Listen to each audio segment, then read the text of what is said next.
y Exacto. las primeras hojas resultaron como más sencillo de leer, digamos un poco más agradable que el primero, simplemente. Sí, sí, sí, tal cual, sí. Habermas, eso que les decía, Habermas tiene su complejidad. Bueno, ahí estamos grabando, parece que algunos compañeros lo sacó del grupo, ya espero que vuelvan pronto, que el Meet lo sacó. Bueno, ¿se acuerdan que en esta materia, en la unidad 1, en la unidad introductoria, decíamos que tenemos 3 premisas, digamos, y que esas 3 premisas ordenan toda la lógica de esta materia, toda la propuesta de esta materia? Una de esas premisas es que todas las prácticas sociales, incluida la producción teórica, se produce desde un lugar o posicionamiento teórico, pero también desde un posicionamiento social.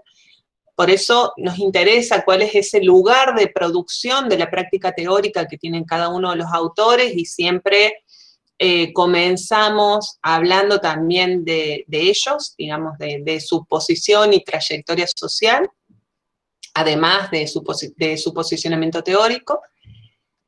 La segunda premisa es que en todas las teorías sociológicas, al intentar explicar y comprender las prácticas sociales, la acción social, hay una visión o una noción sobre los sujetos, una noción sobre las condiciones objetivas y una noción sobre la relación entre sujetos y condiciones objetivas, a partir de las cuales explican las prácticas sociales o explican la acción social, ¿no? Y que esas nociones pueden estar definidas de manera explícita o no, pero aunque no estén explícitamente definidas, siempre existen, digamos, están presentes en todas las teorías sociológicas, ¿no? Tenemos que aprender a identificarlas. Y esos son los 3 puntos, digamos, las 3 dimensiones que nos interesa identificar en las teorías que estamos analizando.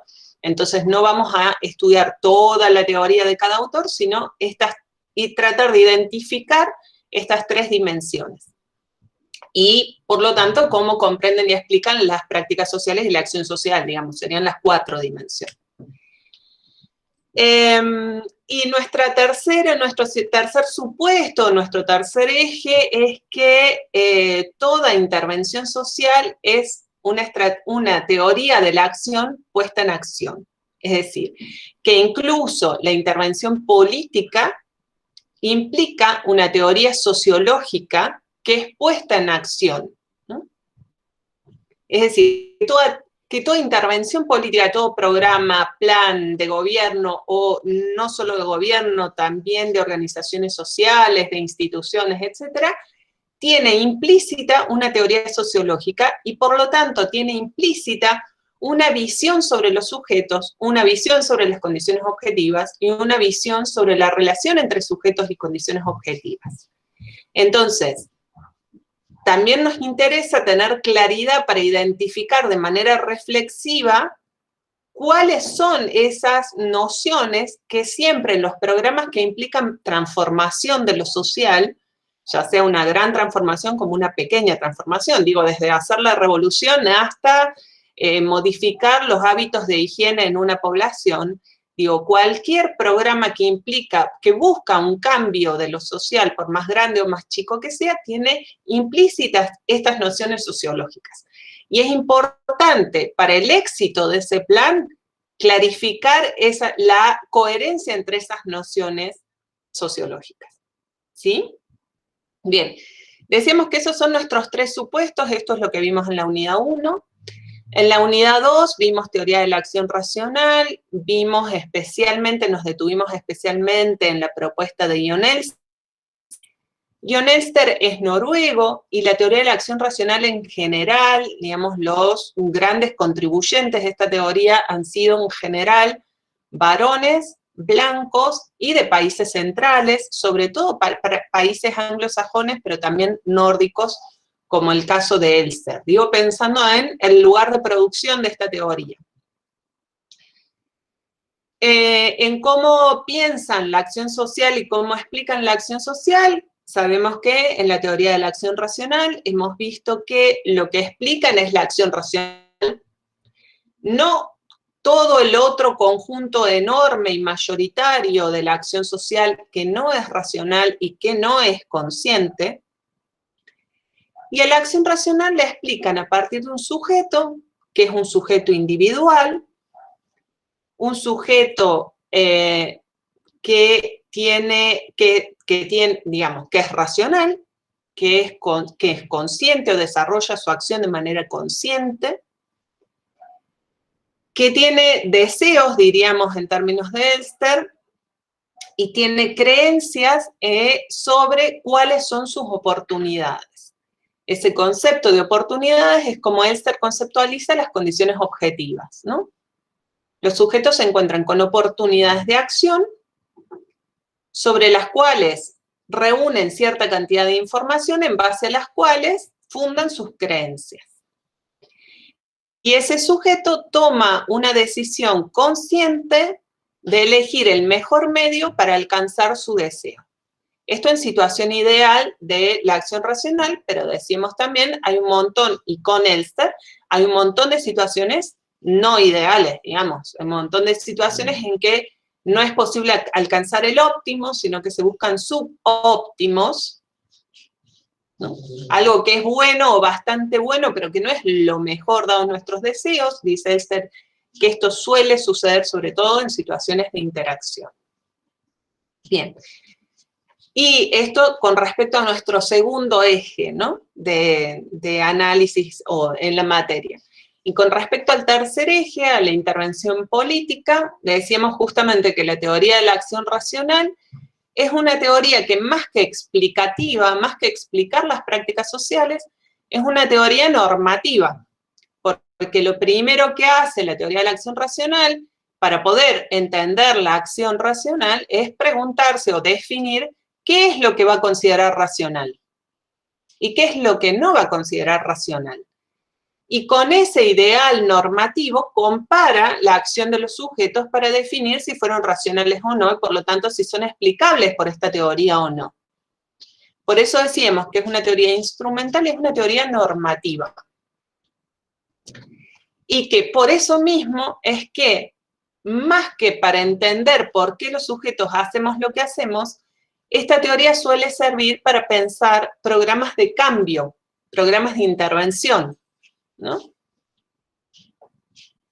Yo ahora con el material de la unidad 2 de Elster, al final, en el aula virtual, al final, yo les puse el link a un tweet de Daniel Feierstein, que es un profe de la UBA. ¿Lo vieron?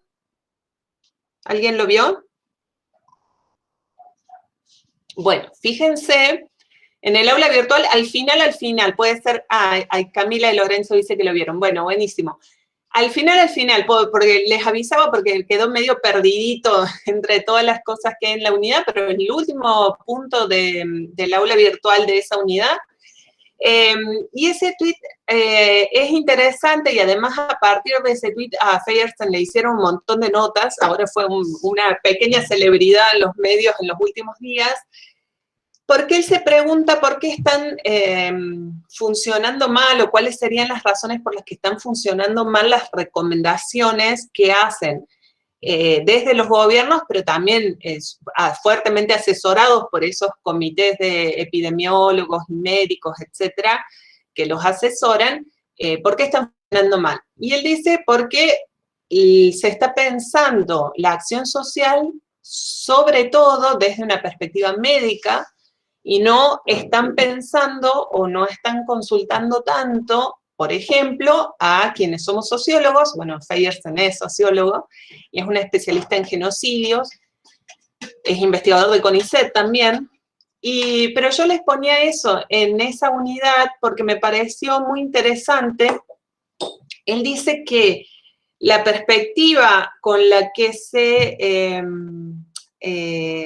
hacen las recomendaciones y se toman las decisiones sobre cómo si cuarentena sí o no, fase tal o cual, y ahora se han tomado las decisiones ya de mayor apertura, aunque los contagios están subiendo de manera muy fuerte y muy rápida en Argentina, y él dice, se están tomando en base a suponer que las personas actuamos, digamos, lo que hacemos es una acción racional con arreglo a fines, como dice Weber. O podríamos decir con Elster, una acción racional a secas, y que actuamos porque consideramos, de acuerdo a nuestras preferencias, de acuerdo a nuestros deseos o a nuestros objetivos, consideramos que el riesgo de contagiarnos es menos importante que lo que perdemos si nos mantuviéramos en una cuarentena más estricta. Entonces él dice, eso es entendible, digamos, eso es plausible, pensar una acción racional de ese tipo, en los casos, por ejemplo, de quienes se arriesgan a contagiarse porque si no, no generan ingresos para sobrevivir ellos y su familia. Dice, pero eso ya no es ni siquiera plausible con quienes se arriesgan a contagiarse por compartir un mate con su grupo de amigos, o sea, por ejemplo.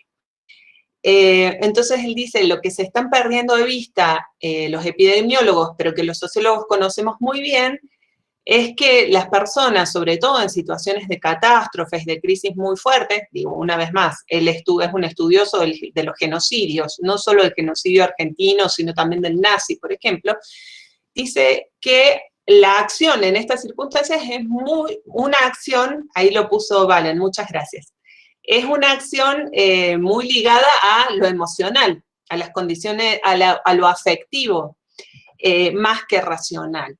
Y en ese contexto, bueno, se dan procesos de negación de la situación y de proyección, de culpar por lo que nos pasa a alguien, a los pobres, a los extranjeros, etcétera, ¿no? Que son dos procesos que sociológicamente lo hemos visto. Bueno, digo esto para pensar este último punto que les decía de pensar las estrategias de intervención y cómo hay teorías de la acción puestas en acción en toda estrategia de intervención, por ejemplo, en nuestro país, digamos, eso venía al caso. Y hoy vamos a comenzar, es la primera clase sobre la unidad 3, sobre Jürgen Habermas y la teoría crítica.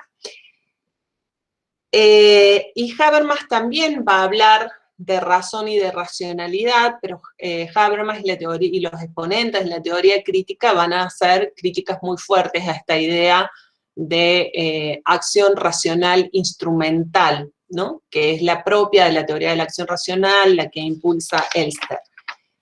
Por eso también nos interesaba hacer este link, y solemos hacer este link, digamos, lo solemos tener a Habermas como unidad 3 después de Elster. Y porque además complejiza esta noción de razón y racionalidad, digamos, y distingue una razón emancipatoria de la racionalidad instrumental. Bien. ¿Estamos hasta ahí? ¿Comentarios? ¿Preguntas? ¿O seguimos? ¿Todo bien? ¿Todo dedito? Bueno. Hoy les veo muchas caras de dormidos, por lo menos a quienes están a quienes me aparecen en pantalla. No sé si es el nublado, yo estoy más aburrida hoy. Me voy a deprimir, chicos. Bueno. La teoría crítica. ¿Qué es eso que llamamos teoría crítica? ¿Ya vieron algo de teoría crítica en otras materias? Creo que sí, ¿no? En Socio 2. ¿Qué autores vieron?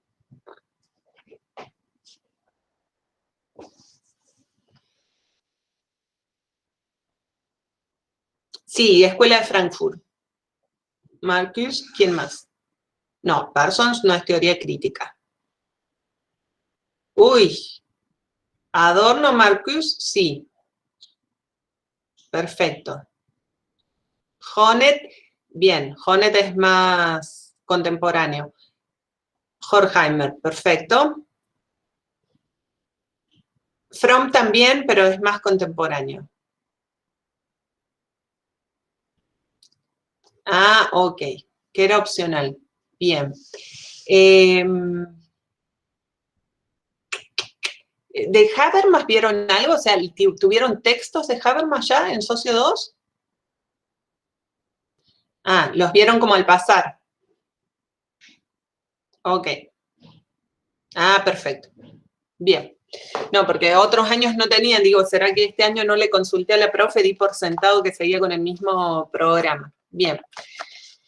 Bueno, ¿qué es eso que llamamos teoría crítica? ¿Saben entonces? ¿Qué es? ¿Qué fue la Escuela de Frankfurt o aquello a lo que se llamó la Escuela de Frankfurt? ¿Qué tienen en común este grupo de autores que mencionaron? Que salvo Parsons es estadounidense y es otra línea, es estructural funcionalista. Salvo Parsons, todos los que mencionaron, Adorno y Horkheimer, Marcuse, Habermas, Honneth, Fromm, todos pertenecen a esta línea, que hace una crítica al capitalismo. Muy bien. ¿Qué más? Es más cercana al marxismo, perfecto. Al nuevo marxismo, exacto, son neomarxistas. Ponían énfasis en el conflicto, claro, como todos los marxistas. Surge después de la Segunda Guerra, bueno, no, en realidad, se exiliaron, o sea, ya existían desde antes, exacto, tuvieron que exiliarse durante la guerra, o sea, que surgen un poquito antes. Sí, la segunda generación, ¿no? Es una escuela en la que se habla de primera, segunda y tercera generación de autores. Bueno, efectivamente, son la teoría crítica o la escuela de Frankfurt fueron, analizaba la cultura y la ideología, son críticos la razón. Ya me perdí el chat. Muy bien, se acuerdan un montón. Son críticos a la razón por las consecuencias de la Segunda Guerra Mundial, como el efecto de la aplicación de lo racional hacia el horror del genocidio. Perfecto, Juana. Trabajaban con diferentes disciplinas. Excelente, eso es algo que marca Honneth, exactamente. ¿Busca construir una escuela sociológica? No. ¿Hacen un duelo post-holocausto? Bueno, no lo sé. Sí que lo analizan. Digo, lo de duelo ya es más psicológico. Y que todos los de la primera generación tuvieron que exiliarse, sí. Entonces, fueron los fundadores, hablo en masculino explícitamente porque eran varones, un grupo de intelectuales judíos, alemanes, neomarxistas, que trabajaban en el Instituto de Investigación Social que se había fundado en Frankfurt en 1924. Por eso no surge después de la Segunda Guerra, en 1924. Los neomarxistas son pensadores que en el siglo XX se inscriben en la tradición marxista, pero que rechazan el determinismo y el mecanicismo económico que percibían en en algunas obras de Marx, pero más que en Marx, en los escritos de los marxistas posteriores, ¿no? Acuérdense que Elster también hacía esa crítica al marxismo, ¿no? Al mecanicismo de los marxistas posteriores, ¿no? Y van a enfatizar los neomarxistas la relación dialéctica de reciprocidad entre estructura y superestructura, ¿no? No esta idea mecánica y determinista de que la superestructura está determinada por la estructura económica, sino una relación más dialéctica entre estructura y superestructura. Y van a desarrollar estudios más fuertemente sobre los aspectos superestructurales, que son los que Marx estudió menos, ¿no? ¿Se acuerdan que Marx plantea que a la sociedad hay que pensarla en estructura económica y superestructura ideológica, cultural, política, etcétera? Pero en realidad se centra más toda su obra, o la gran parte de su obra, se centra en el análisis de la estructura económica. Entonces, los neomarxistas en el siglo XX lo que van a desarrollar es como avanzar en los análisis de la superestructura. Otros, digo, en esa línea, digamos, el neomarxismo también está Antonio Gramsci, que creo que ustedes no lo vieron, ¿verdad? Un marxista italiano de mediados del siglo XX, sumamente interesante. Claro. Sí, sí, yo creo que no les, claro, no quedó en los programas de teorías sociológicas de ustedes, pero bueno, digo, si a alguien le interesa, sumamente interesante y tiene una lectura sencilla, digamos, entonces pueden leerlo, leerlo solos y solas. Y además tiene una vida sumamente interesante. En teoría política 3 hay algo perfecto, sí, en teoría política también fue importante. Bien, pero digo esto como los neomarxistas no eran solo los de la Escuela de Frankfurt, sino que era un movimiento de diferentes marxistas de diferentes líneas, digamos. Uno de ellos, un grupo de ellos fueron los de la Escuela de Frankfurt, pero no solamente, hay otros, eso quería decir. Y van a incorporar estos, como ustedes también alguien dijo, alguno de ustedes dijo, van a incorporar otros desarrollos, o sea, son fundamentalmente filósofos y se autorreconocen e identifican como filósofos, su producción es sobre todo filosófica, pero integran de manera interdisciplinaria a otras ciencias sociales, a distintas disciplinas de las ciencias sociales e incluso a las ciencias humanas. Entonces, van a integrar también sociología, historia, economía, estudios jurídicos, psicología. Y claro, son fundamentalmente filósofos, digamos, y producen sobre todo filosofía, pero en interdisciplina con varias ciencias sociales y humanas. Y fue un proyecto, dicen muchos quienes estudian o se especializan en teoría crítica, fue un proyecto intelectual único en el siglo XX, porque fue un intento por entender la actual sociedad capitalista y sus contradicciones, y que enlazaba entonces el análisis social con la intención crítica y la elaboración de un diagnóstico del presente, pero también una reflexión sobre cuáles eran los parámetros normativos que nos permitirían superar este presente, ¿no? Y superar estas contradicciones. Entonces hay una propuesta normativa para orientar la acción, no solo un análisis que busca comprender lo que pasa, sino que es un comprender, entender lo que pasa, entender cuáles son las contradicciones del presente, junto con una intención normativa, orientar la acción que modifique ese presente. Y es un proyecto intelectual que, como ustedes decían, contaron hace un rato algunos compañeros, se produjo en condiciones muy particulares.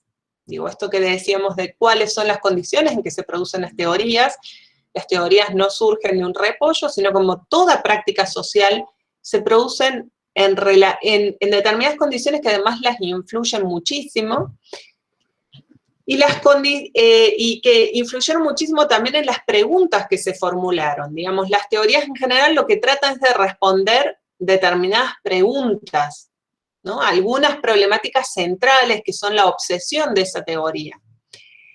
Y esas problemáticas sociales tienen que ver con las condiciones en que se produjeron, que son, por un lado, sí, el ascenso del fascismo en Alemania, del nazismo, como ustedes mencionaron, y la guerra, pero sobre todo la experiencia del nazismo, pero también el reflujo del movimiento obrero europeo, ¿no? Después de una gran actividad del movimiento obrero europeo, un momento como de más quietud, de más calma, como de resignación del movimiento obrero europeo.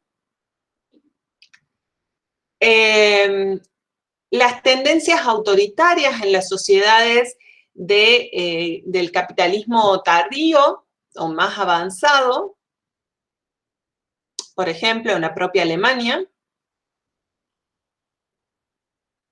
pero no solo en Alemania, ¿no? También en Italia, y si lo pensamos bien, también en Inglaterra en esa época, con la conducción de Churchill. Digo, fue una época de gobiernos fuertemente autoritarios, el escepticismo frente a la Revolución Rusa, ¿no? Ya digo, había mucha crítica en Europa en el siglo XX con la Revolución Rusa, digamos que con el socialismo real, con el socialismo realmente existente. Y después, cuando ellos emigran a Estados Unidos, se encuentran también, y esto es otra condición muy importante de producción de la teoría crítica de la Escuela de Frankfurt, con el enorme desarrollo que estaba teniendo la industria cultural de Estados Unidos, ¿no? Toda la producción, sobre todo cinematográfica en esa época, que estaba desarrollando Estados Unidos, y la capacidad de comunicación de masas, inicialmente solo por radio, después también por televisión, que estaba desarrollando Estados Unidos. Digo, el desarrollo de la comunicación de masas estadounidense también fue algo que impactó mucho en los teóricos de Frankfurt. Digamos, son todas estas cosas juntas y cruzadas, no solo la experiencia del nazismo, las que los llevan a plantearse las preguntas que se plantean y buscar o desarrollar las respuestas que desarrollan. Inicialmente, la Escuela de Frankfurt, digo, nació en Alemania y estaba fundamentalmente integrada por europeos, pero se expandió, digo, después con la migración se mueve en Estados Unidos, tiene influencia en Estados Unidos y tiene muchísima influencia en América Latina también. Y la sigue teniendo, digamos. Hay muchos que siguen trabajando en esa línea también. Bueno, y es una referencia así ineludible para todas las ciencias sociales. Bien, voy a ver si les puedo compartir algo. Ahora cuando les comparta, recuerden que no los veo, pero bueno, así que si me quieren consultar algo, háblenme, ¿sí? O quieren que pare o que aclare algo, no voy a estar viendo el chat.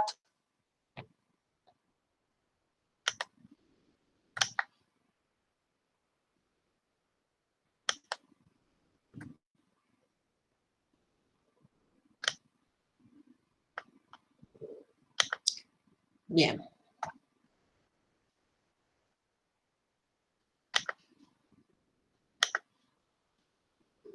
¿Lo ven bien?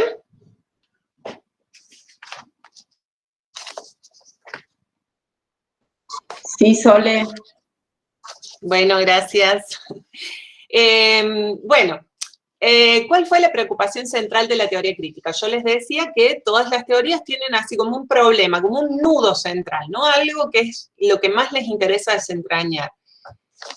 En el caso de la teoría crítica, justamente por las circunstancias que experimentaron y desde su tradición marxista, les sorprendía mucho, y era algo, les sorprendía y les preocupaba mucho, cómo la clase obrera se iba integrando cada vez más en este sistema de capitalismo avanzado que ellos veían y vivían en Europa, ¿no? Y esa es una preocupación también compartida por los otros marxistas de esa época, ¿no? De principios del siglo XX y mediados del siglo XX. Es como la gran pregunta que tienen los neomarxistas en esa época. Es también la pregunta, por ejemplo, en autores como Gramsci, que les mencionaba hace un rato. Lo que más les preocupaba y les interesaba saber y dilucidar era cuáles eran los mecanismos en concreto que evitaban en el presente, o sea, en su presente, ¿no? Principios y mediados del siglo XX, el estallido de los conflictos sociales que Marx había previsto que se producirían frente a un capitalismo avanzado, ¿no? ¿Se acuerdan que la evolución de las contradicciones en el capitalismo era lo que iba a llevar al cambio social y a la organización y toma de conciencia de la clase obrera? Se preguntaban cómo era posible que la forma de reproducción capitalista, a pesar de su obvia disfuncionalidad, siguiera existiendo y no solo siguiera existiendo, sino que además cada vez tenía más apoyo popular. Digamos, lo que los desvelaba era cómo los explotados prestaban su consentimiento para su propia explotación. Y es más, cada vez lo apoyaban más ese sistema que los explotaba. Eso es algo que les desvelaba poder entender, ¿no? ¿Por qué las clases subalternas no hacían la revolución? ¿Por qué tendían al conformismo y a la adaptación? Y por eso, y ese fue el punto de referencia de toda la investigación que hicieron en el instituto, ya vamos a ver, también en sus aspectos culturales, ideológicos, los análisis de la comunicación de masas, todo tiene que ver con este punto de referencia, ¿no? ¿Por qué la clase obrera tiende al conformismo? Y bueno, siempre me pareció excelente y uso siempre esta tira de Mafalda, en que Libertad Susanita va a tomar un helado y Libertad le dice, ¿cómo a tomar un helado? Hoy hay que pensar en la revolución social, no en tomar helados. Hoy hay que pensar en realidades, no en cucuruchos. Hoy hay que... Y Libertad le dice, un escapismo de vainilla y pistacho, por favor. Bueno, esta idea del escapismo es la mayor preocupación de la teoría crítica de la Escuela de Frankfurt, pero también de las siguientes generaciones. Bien, ¿qué tiene de crítica la teoría crítica? Digamos, ¿por qué la llaman o la llamamos teoría crítica? Esto fue planteado, o sea, este nombre le fue puesto por Horkheimer en un texto de 1937. Horkheimer a ustedes lo mencionaron, haberlo visto en otras materias, uno de los fundadores del Instituto de Investigación Social de Frankfurt, y él opone la teoría crítica a lo que él llama la teoría tradicional, que podríamos identificarla con la corriente positivista, y él dice que, a diferencia de la teoría tradicional, la teoría crítica es consciente del contexto en el que surge, ¿no? Que es esta idea que es uno de los ejes de nuestra materia, que es que toda teoría se produce en determinadas condiciones objetivas, en determinado contexto de surgimiento.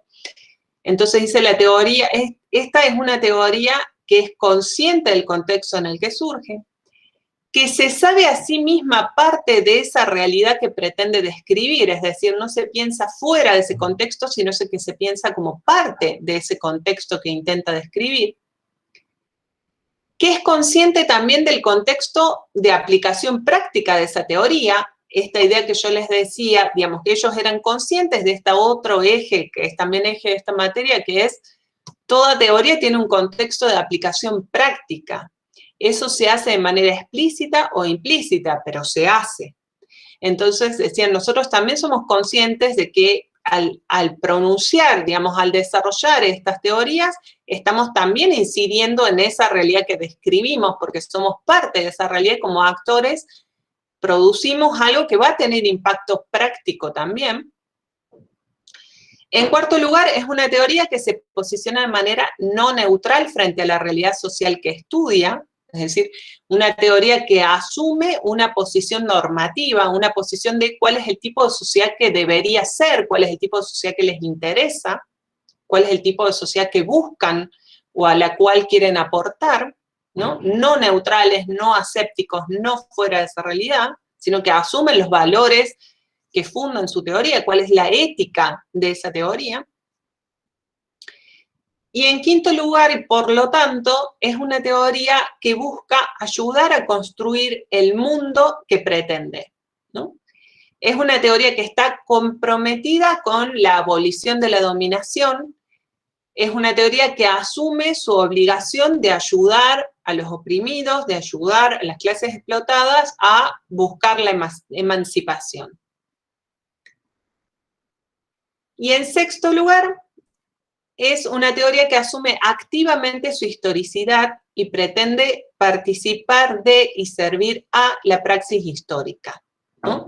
A diferencia de la teoría de la acción racional, que se acuerdan que decíamos que era una teoría sin historia o que desconoce la historia, ¿no? Que es una teoría fuerte, la teoría de la acción racional es una teoría del presente, fuertemente una teoría del presente, en ninguna de sus dimensiones analiza la historia.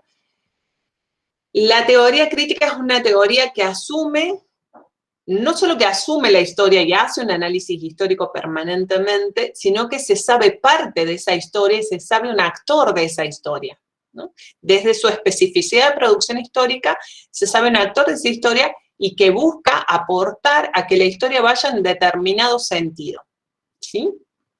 Por eso, digo, esto del sentido, la teleología de la teoría crítica, para mí se expresa en esta frase de Horkheimer, que es cuando dice, su único quehacer consiste en acelerar una evolución que debe conducir a la sociedad sin explotación, ¿sí? Digo, como objetivo de la teoría crítica, es una teoría que debe ayudar a conducir a una sociedad sin opresión, sin explotación. Bien. ¿Y qué tendrá de sociológica la teoría crítica? Yo les decía que los intelectuales de la Escuela de Frankfurt en general no se autorreconocieron como sociólogos, sino más bien, y en su mayoría, se reconocían como filósofos, ¿no? Era como la disciplina más evidente y más común a todos.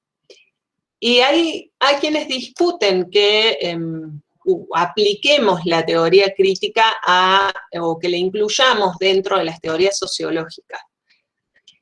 Pero a pesar de esas críticas, en general hay un consenso fuerte, y sobre todo en América Latina, donde ha sido una teoría que tuvo mucha influencia, en que hay un consenso, digo, en que estas teorías son una referencia ineludible en el campo de las teorías sociológicas, por varias razones.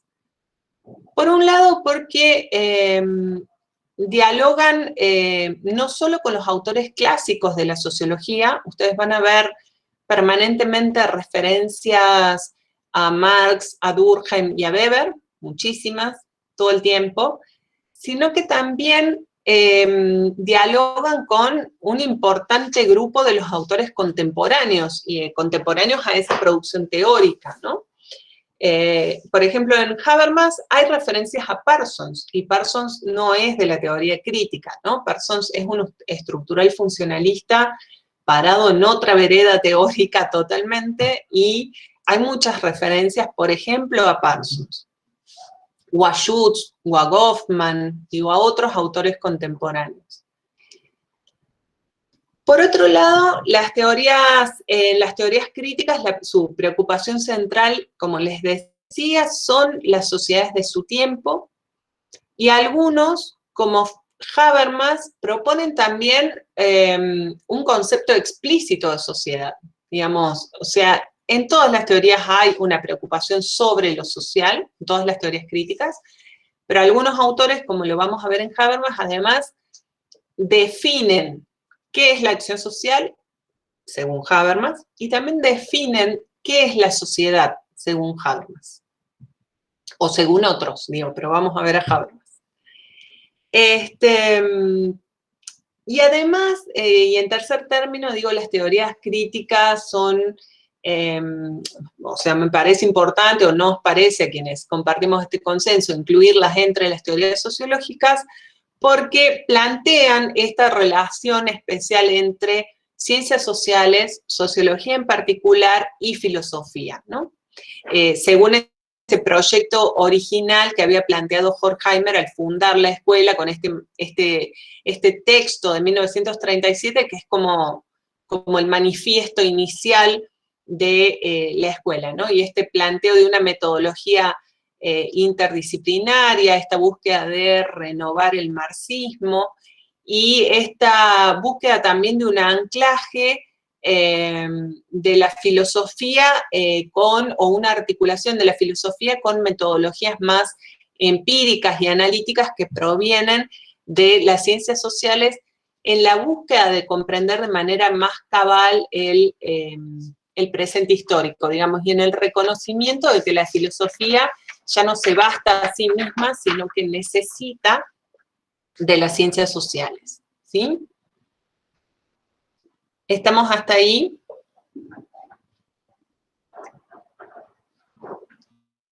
Recuerden que no los leo. Buenísimo, gracias. Bueno, sí, diga. Profe, pero también desde la ciencia humana, porque creo que toma la psicología. Sí, también. No? También. Sí, no solamente sí, ciencias perfecto. sociales. Ah, perdón. Bien, ¿cuáles fueron las principales orientaciones comunes que tuvieron, digamos, comunes a todos los autores de la teoría crítica? Como yo les decía, hay un grupo importante que fueron la primera generación de autores, que son varios de los que ustedes mencionaron, pero después hay una segunda generación, una tercera generación, y ya se está hablando también de una cuarta generación de teoría crítica, y en cada una de estas generaciones, que son grupos de autores que van variando en el tiempo histórico, digamos, por eso se habla de generaciones, también se habla como de un grupo central y de grupos más periféricos o colaboradores de la Escuela de Frankfurt. Entonces, hay como muchos anillos contemporáneos y también temporales en la Escuela de Frankfurt, y diversos autores y diversas aproximaciones y diversos objetos en los que se han centrado sus análisis. Entonces, ¿qué es lo que los unifica? ¿Qué es lo que los reúne? ¿Qué es lo que tienen en común? Bien, una de esas cosas, y ese plan en común tiene mucho que ver con el plan que plantearon Adorno y Horkheimer al inicio de la Escuela de Frankfurt, y es que hacen la crítica de la sociedad moderna, una crítica del capitalismo, en un rasgo cultural, en un rasgo civilizatorio, en un rasgo superestructural, diríamos en términos de Marx, que es el desarrollo de la razón instrumental. ¿Me quieren decir algo o a alguien se le activó el micrófono sin querer?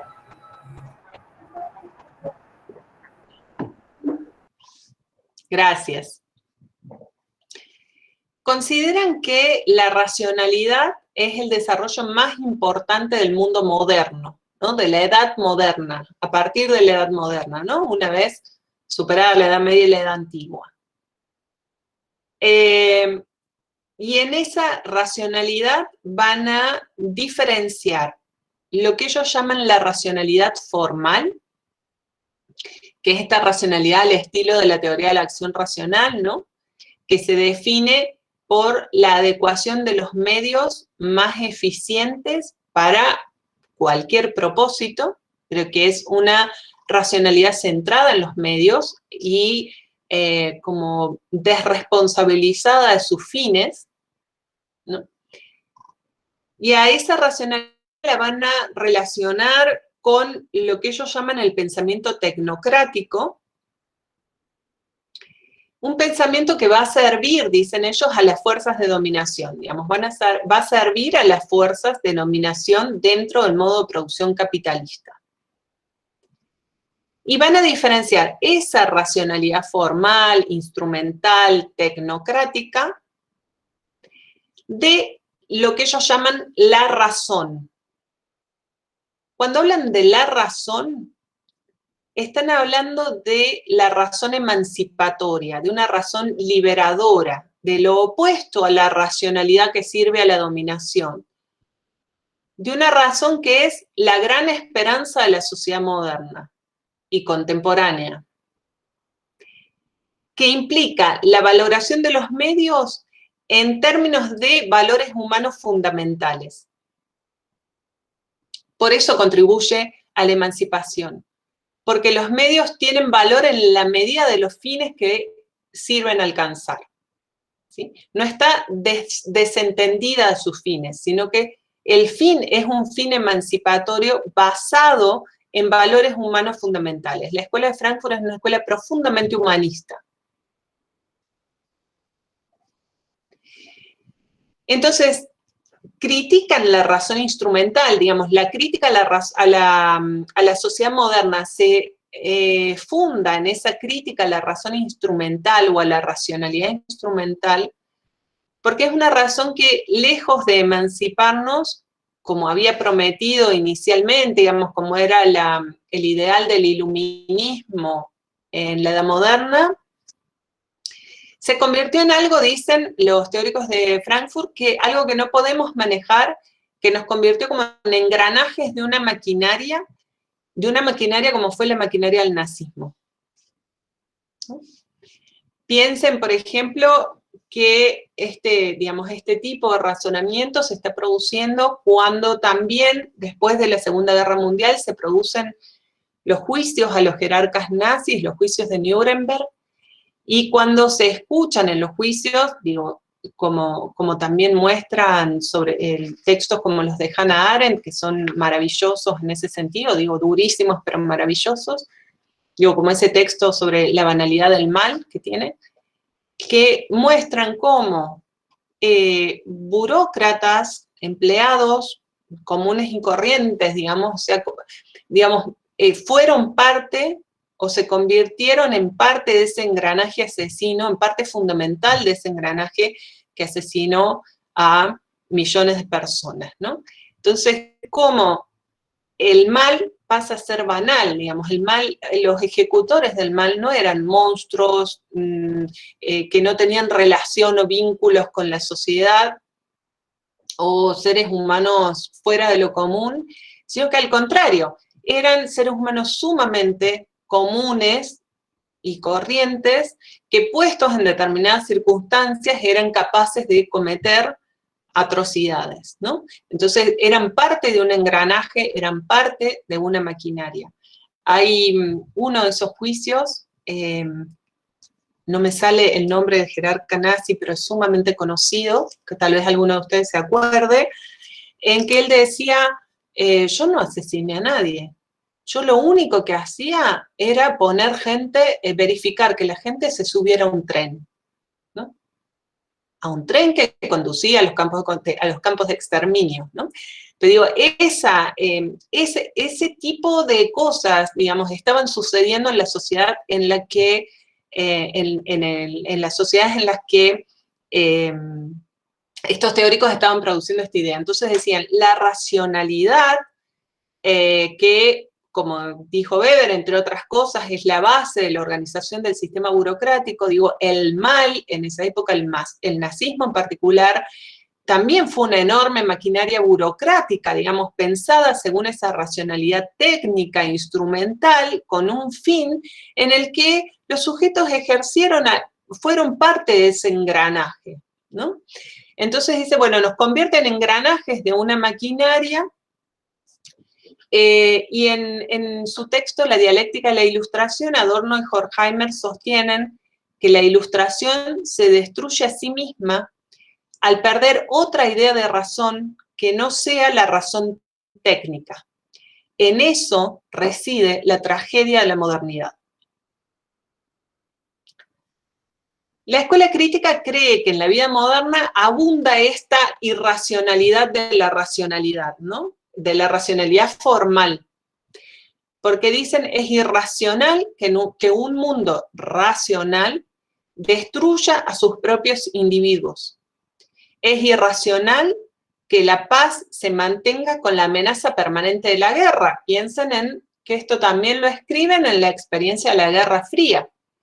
En la Guerra Fría se mantuvo la paz mundial con la permanente amenaza de que el bloque de poder de Estados Unidos o el bloque de poder de la Unión Soviética tenía la capacidad de hacer volar el mundo con la bomba atómica, ¿no? Entonces es irracional que la paz se mantenga con la amenaza constante de la guerra. Es irracional que a pesar de existir los medios suficientes en el mundo, sigan existiendo pobres y explotados, ¿no? Etcétera, etcétera. Digo, por eso les ponía estas imágenes de dos obras de arte que también son de esta época, el Guernica de Picasso, de Pablo Picasso, el pintor español, y el Teatro del Absurdo. El Teatro del Absurdo, que probablemente sea lo que ustedes menos conocen. ¿Alguien lo conoce? ¿Escuchó hablar de esto?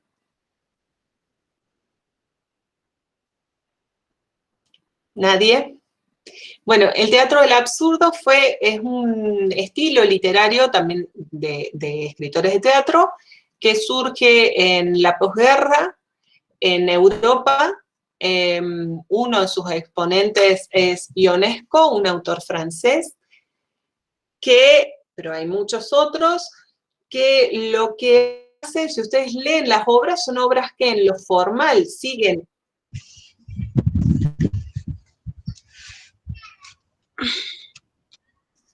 A alguien se le disparó el micrófono.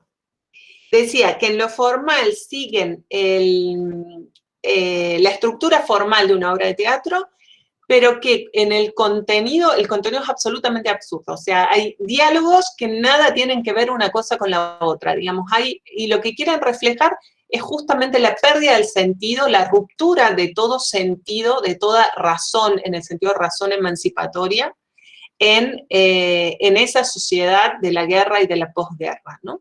Bueno, y lo mismo a nivel pictórico con las obras de Picasso, ¿no? Que tanto en la pintura como en la literatura son obras que plantean justamente esta misma crítica al fracaso de esa razón ilustrada que no fue o no se convirtió en emancipadora como lo había prometido la Ilustración en su momento, y expresan la tragedia del triunfo de esa irracionalidad, de la racionalidad técnica de la que hablan los teóricos de Frankfurt. Entonces, ¿qué hacen los teóricos de Frankfurt frente a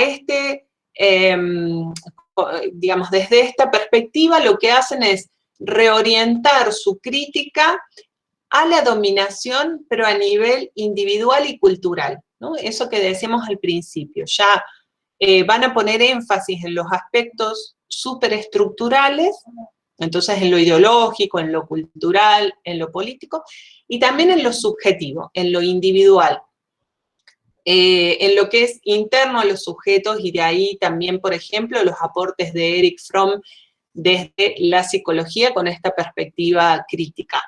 Lo que van a tratar de mostrar muchos de estos autores que van a trabajar, como Adorno y Horkheimer, sobre la industria cultural y sobre la dominación que produce la cultura de masas, ¿no? Ellos dicen que el mundo moderno llegó a un estado de dominación jamás conocido en otro momento de la historia, sobre los sujetos, sobre los individuos, y que es un sistema de dominación tan complejo y tan perfecto que penetra en todos los aspectos de la cultura y que incluso los sujetos lo hemos internalizado. Entonces, ya no necesitamos tanto las amenazas permanentes de la represión, que sí eran más comunes, por ejemplo, en la Edad Media, digo, las plazas cuando, no sé, se castigaban a los sujetos que infringían la ley en las plazas públicas, por ejemplo, y donde había una amenaza permanente del castigo corporal a quienes infringían la ley, digamos, y dice, ya eso no es necesario porque los actores se dominan a sí mismos, dice, los sujetos se dominan a sí mismos, los sujetos ya no hacen nada que esté fuera del conformismo, ¿no? Fuera de la adaptación social. Entonces dice, es un sistema de dominación sumamente perfecto. Ya la dominación no se percibe como perjudicial, como alienadora, como algo opresivo, sino que la hemos internalizado como parte de nosotros mismos, ¿no? Pareciera que el mundo es como debe ser, o como fue siempre, ¿no? Es, como debe ser. Y ya no, los sujetos dicen, ya no ven con claridad cómo debería ser el mundo. Y les parece que la cultura de masas tiene en eso mucho que ver, ¿no? Por eso ponía esta tira de Mafalda, que el Papa le pregunta, ¿pero qué haces aquí con el televisor desenchufado? Y dice, pensar. Alguna vez quería darme el gusto de poder pensar mientras estoy sentada mirando el televisor. Bien. Cuéntenme cómo vamos hasta aquí.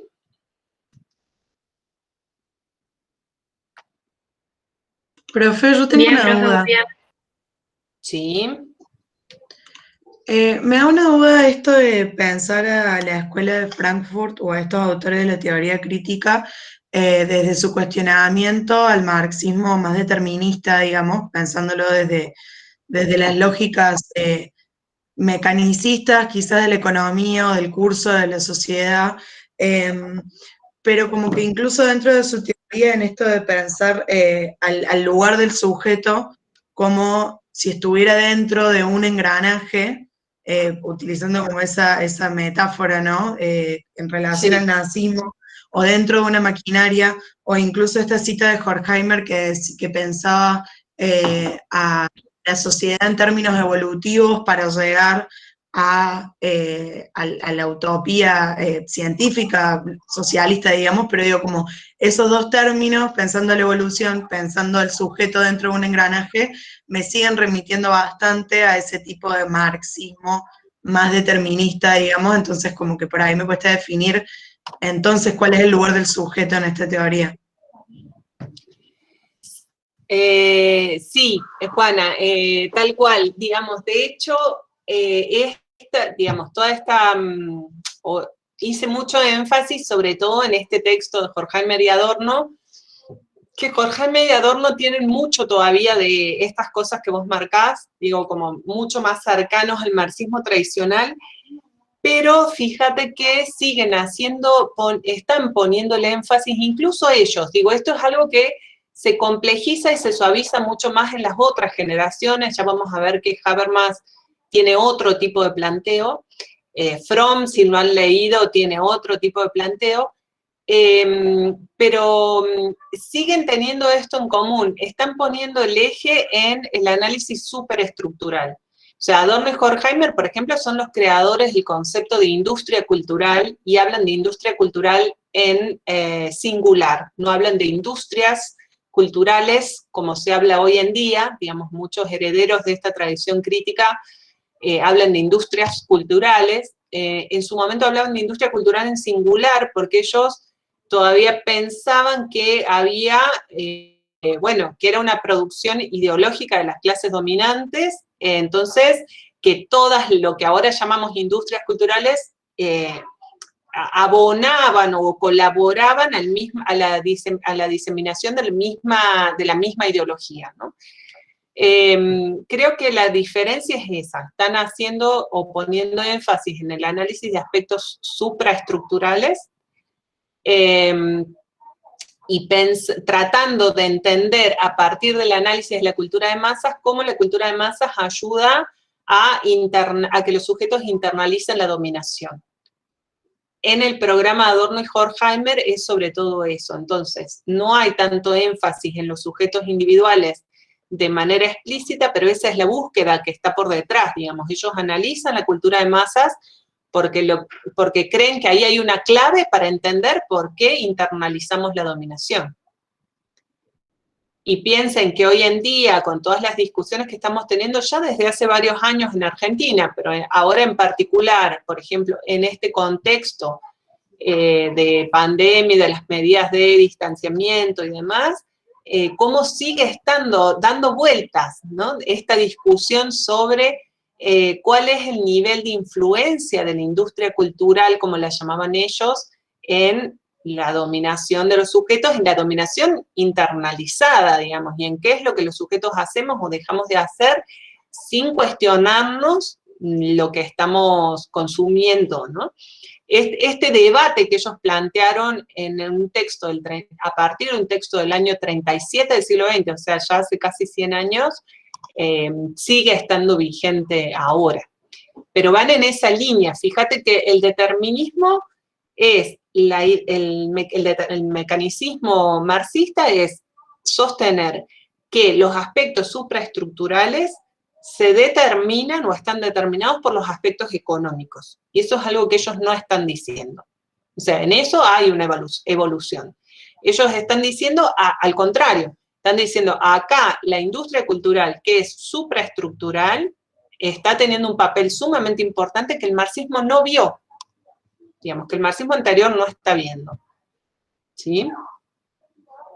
pero sí, a mi juicio, son mecanicistas en el modo, todavía tienen muchos mecanicistas en el modo de hacer el análisis de la industria cultural, pero no en este aspecto que era el que yo criticaba. ¿Algo más?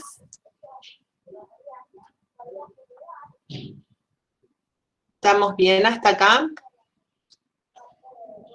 Bueno, muy bien. Bueno, entonces, vamos a entrar ya más detenidamente en Habermas. No sé cuánto llegaremos a ver de Habermas, pero bueno, lo intentamos hoy, si no seguimos la próxima. Habermas es un autor que pertenece a lo que se llamó la segunda generación de la Escuela de Frankfurt. Nació en Düsseldorf, en Alemania, en 1929. Habermas tiene casi 90 años, ¿no? Sí, tiene 90 años ya, claro. Está vivo, sigue produciendo, sigue sumamente lúcido, sigue trabajando. Ahí en los materiales del autor, en el aula virtual, les hemos puesto un artículo que salió de Habermas hablando de la actual coyuntura, de la pandemia y todo eso, digo, y además hace una relación con su último libro y con lo que él planteaba en su último libro y lo que está pasando ahora, y esta digamos, como esta tensión de los gobiernos entre decidir cuidar la vida de las personas o la expansión y el desarrollo económico, o sea, una vez más, la tensión en términos de Frankfurt entre la racionalidad instrumental y la razón, basada en los valores humanos fundamentales como la vida, por ejemplo, como la protección de la vida.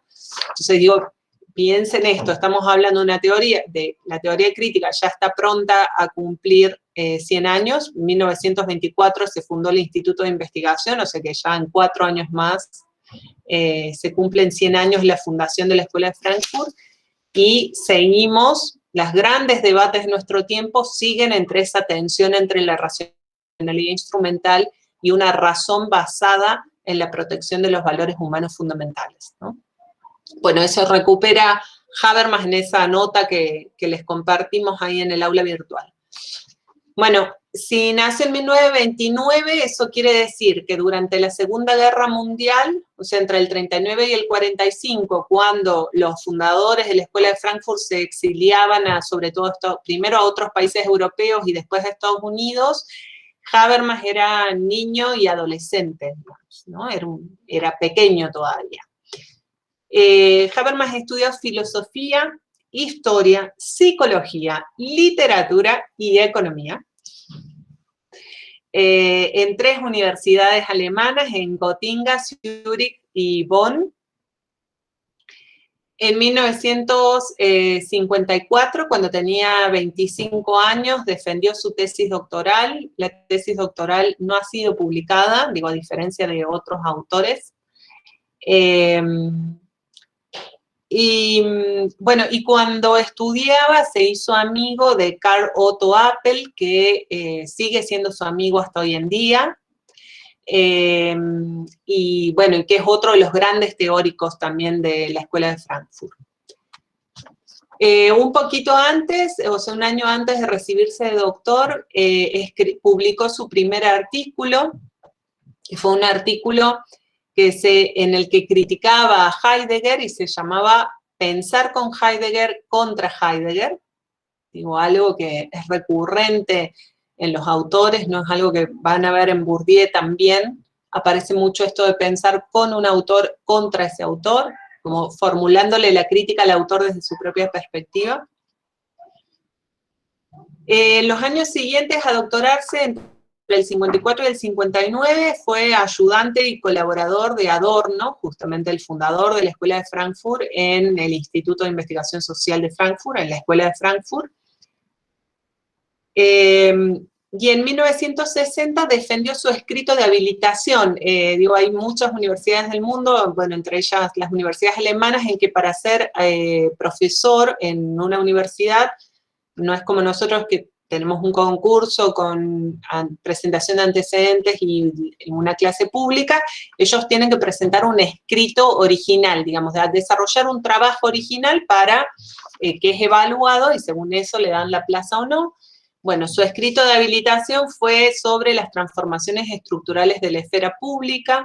Ese es un texto de Habermas, que es un joven Habermas todavía, muy conocido, que tiene mucha circulación, que todavía es discutido y estudiado. En base a ese texto es que trabaja el texto de Chichuri, que está en la bibliografía complementaria que mencionó el compañero hace un rato, por ejemplo.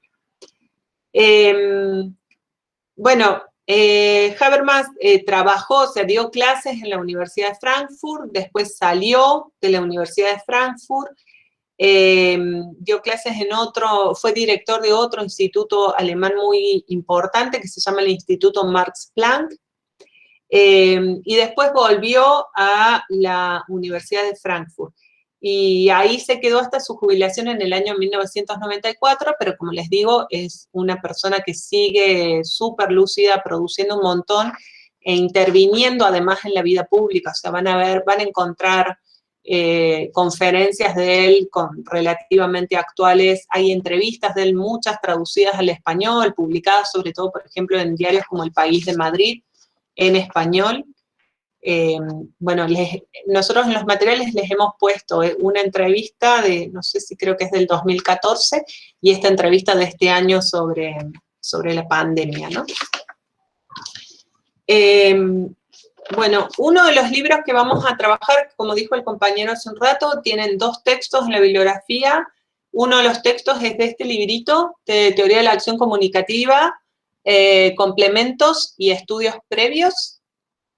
Digamos, la propuesta teórica de Habermas es Teoría de la Acción Comunicativa, y este libro es un libro que sacó después, o sea, uno es Teoría de la Acción Comunicativa, y este lo sacó después, respondiendo a las críticas que tuvo la teoría de la acción comunicativa. Entonces, este es como que retoma las ideas de la teoría de la acción comunicativa, pero las desarrolla más, las explica más, y además va dando respuestas, digamos, están más elaboradas porque está dando respuestas a las críticas que había recibido esa teoría inicialmente.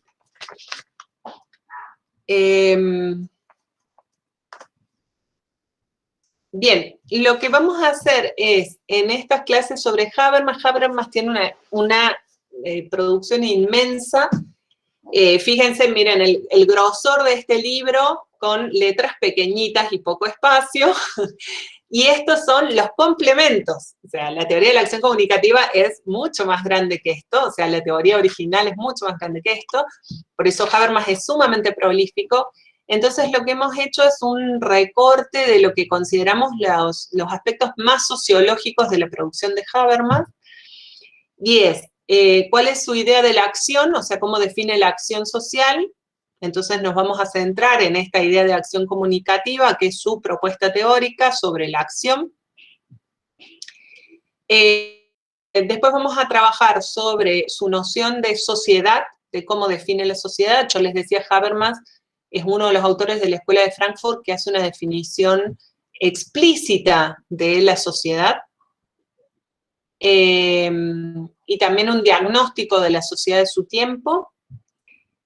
Y bueno, voy a hacer una mención mucho más corta, pero también sobre su propuesta política, ¿no? Que es la propuesta de lo que él llama democracia deliberativa, ¿no? Que es un tipo de propuesta política como muy pariente de la democracia radical, o que plantean Mouffe y Laclau, y muy pariente también de los modelos de democracia participativa, digamos, como que va en esa línea, pariente de ese conjunto de teorías políticas que buscan articular la forma, digamos, las formas, justamente lo formal de la democracia contemporánea, y la igualdad ante la ley, el derecho al voto, etcétera, etcétera, con una visión sobre la justicia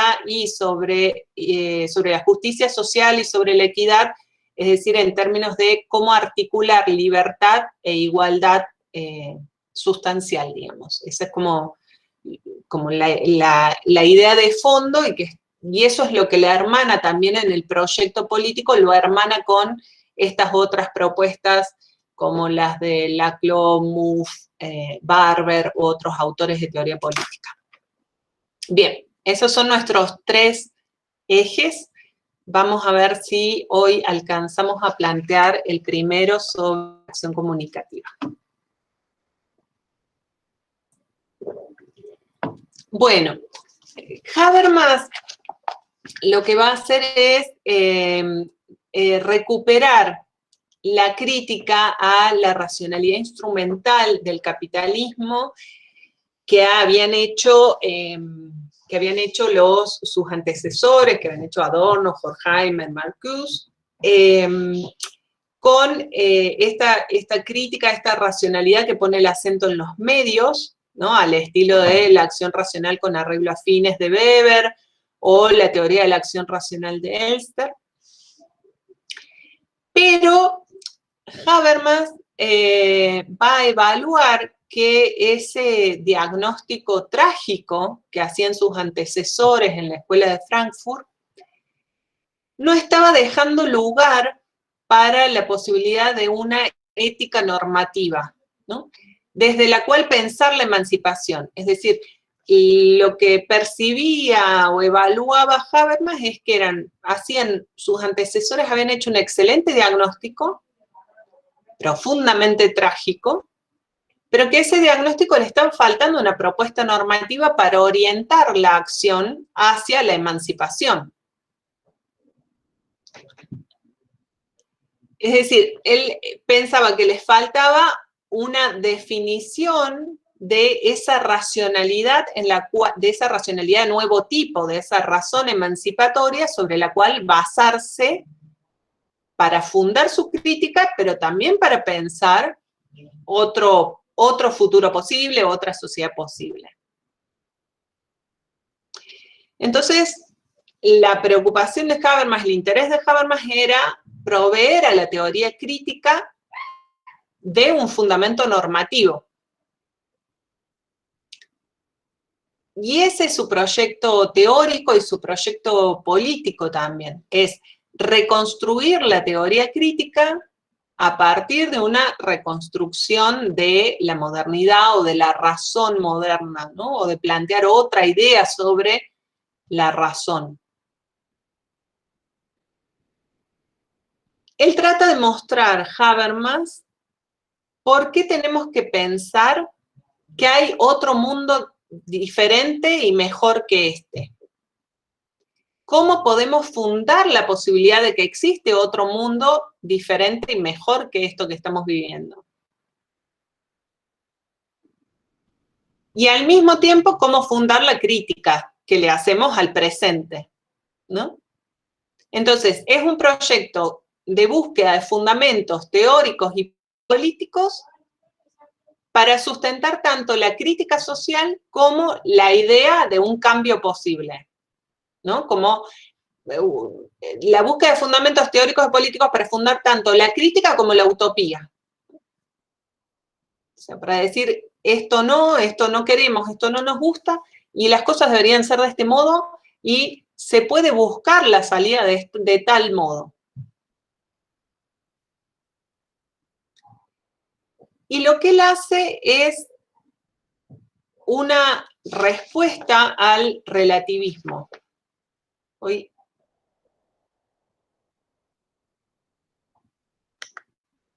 voy a ponerles una presentación de nuevo.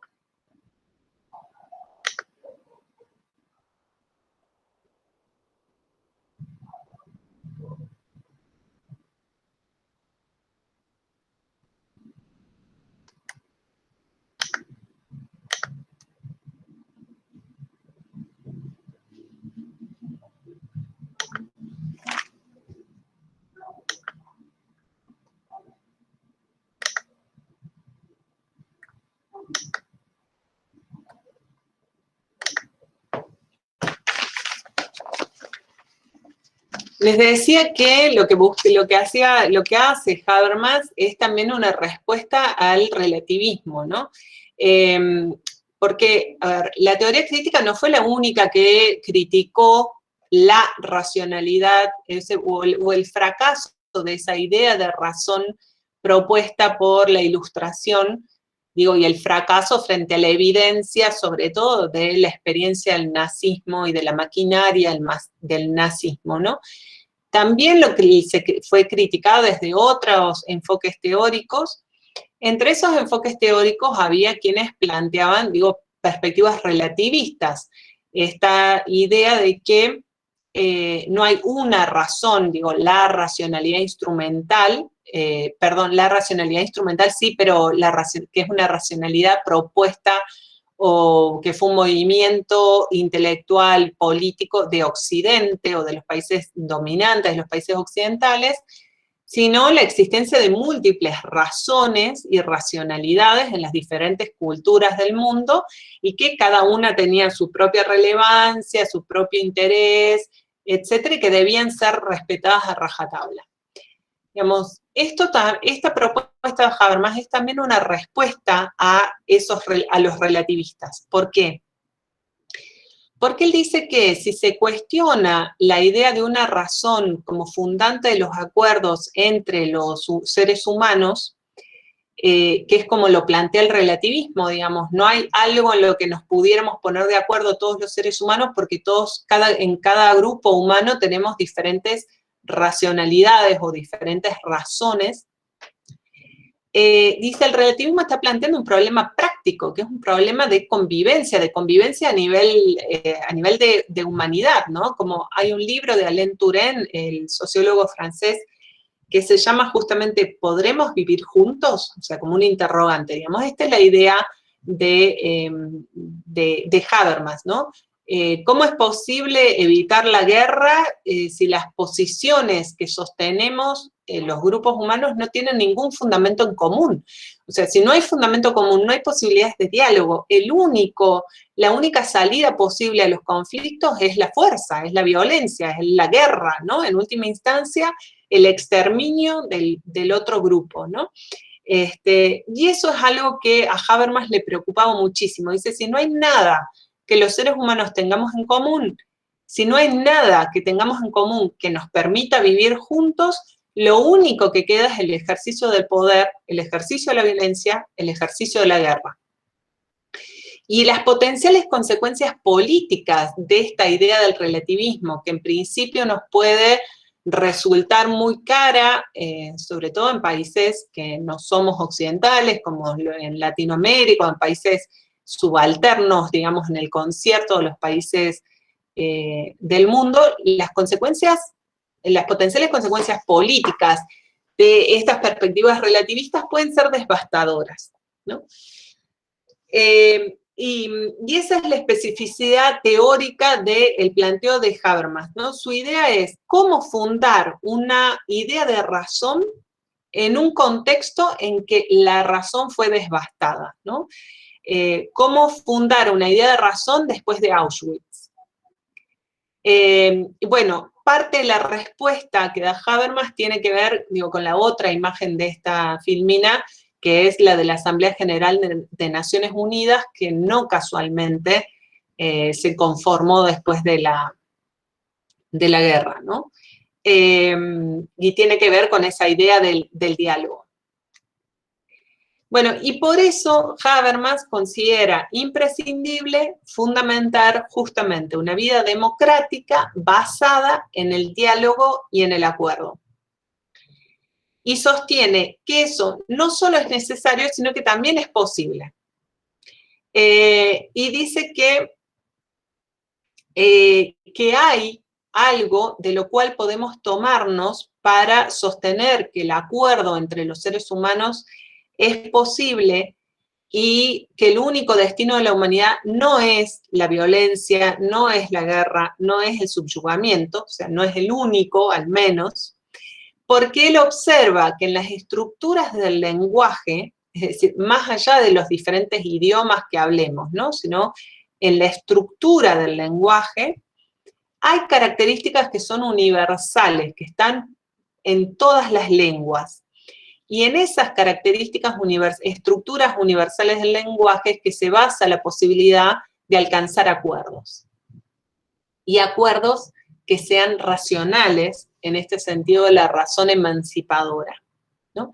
Y ahí es donde Habermas va a encontrar ese fundamento que le permite llevar a cabo su proyecto teórico-político de fundar una crítica a la sociedad al mismo tiempo de proponer una salida ético-normativa que permita orientar la acción, ¿no? Ahí es donde se funda su idea de un cambio posible, en lo que él llama la idea de una pragmática universal. Bueno, esto si hay gente que tenga alguna trayectoria en lingüística, puede saber de qué se trata. Si han leído a Goffman, también los va a orientar un poco. Hay toda una corriente de la sociología que son los pragmatistas, que son una corriente nacida en Estados Unidos. Digo, acá vemos también una de las influencias de Habermas, y bueno, está ahí. Acá yo les ponía en esta presentación imágenes de lo que fue el atentado a la AMIA en Buenos Aires, y cómo a partir de eso en Córdoba se formó este Comité Interreligioso por la Paz, donde participan todos los líderes de todos los credos reconocidos legalmente que están presentes en nuestra provincia, que es un comité que sigue funcionando, digamos, no es tan conocido, pero que sigue funcionando. El Comipaz, como la idea, digamos, que se fundó a partir del atentado a la AMIA, justamente como una idea de diálogo interreligioso para buscar la paz, ¿no? En esta idea de Habermas, o sea, frente a la devastación, ¿no? Como este equivalente, ¿no? Frente a Auschwitz, la ONU, frente a la devastación de los atentados, frente a la barbarie, frente a la acción instrumental que nos lleva a la destrucción de los seres humanos. O sea, un atentado está basado en una acción instrumental racional, con arreglo a fines, diría Weber, o buscando el óptimo, diría Elster, ¿no? Digo, hay que desarrollar tecnología para una bomba, hay que planificar el atentado, hay que adjuntar evidencias sobre cuál es la mejor oportunidad para hacer el atentado, etc. Entonces, frente a esa racionalidad instrumental que nos lleva a la destrucción, el diálogo, la búsqueda de consensos, la búsqueda de acuerdos más allá de las diferencias culturales por ejemplo, en iniciativas como la del Comipaz. Eso en la línea de Habermas. Bien.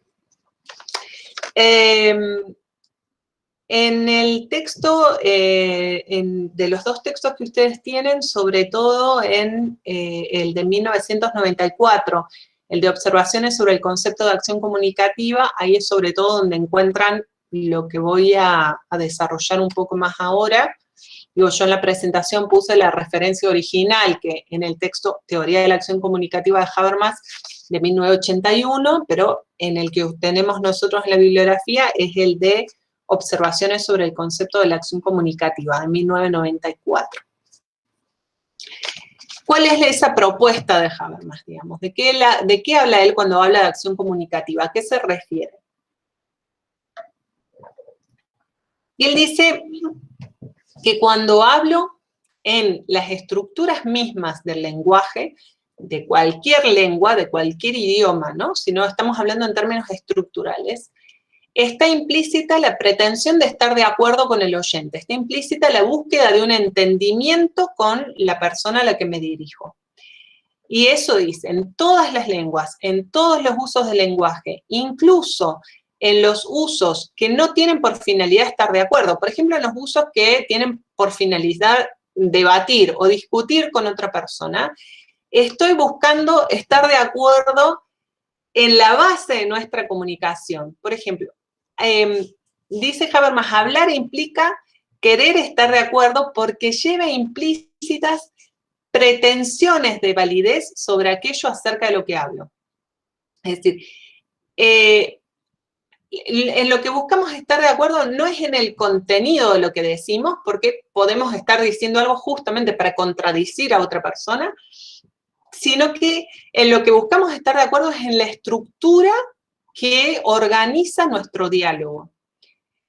Si yo en este momento, por ejemplo, en la clase, me dirijo a ustedes hablando de Habermas, yo estoy esperando que ustedes acepten, en primer lugar, o sea, que estemos de acuerdo, que estamos hablando en función de una interpretación de los textos de Habermas, y no de los textos de Elster, o de una historieta, o de literatura, o de algo que yo desarrollé sola, digamos. Estamos o buscamos estar de acuerdo en que ustedes confían en que lo que estoy diciendo tiene que ver con algo que leí y que ustedes también pueden leer, que pueden verificar, que pueden constatar, ¿no?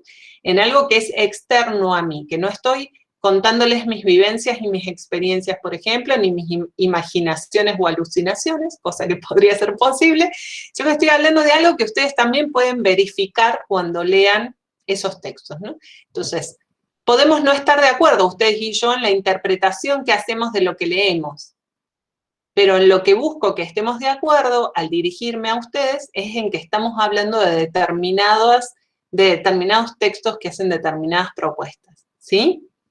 Entonces, esas pretensiones de validez, también en las que buscamos estar de acuerdo, también pueden ser criticadas, ¿no? También me pueden decir, por ejemplo, no, profe, yo lo leí y yo interpreto que Habermas en tal lado intenta decir tal otra cosa, ¿no? Entonces yo les voy a decir, bueno, puede ser en esto, pero tal otra cosa, fíjense, ¿no? Y empezamos como a negociar y a redefinir, porque lo que buscamos es estar de acuerdo en esas pretensiones de validez acerca de lo que hablamos, ¿no?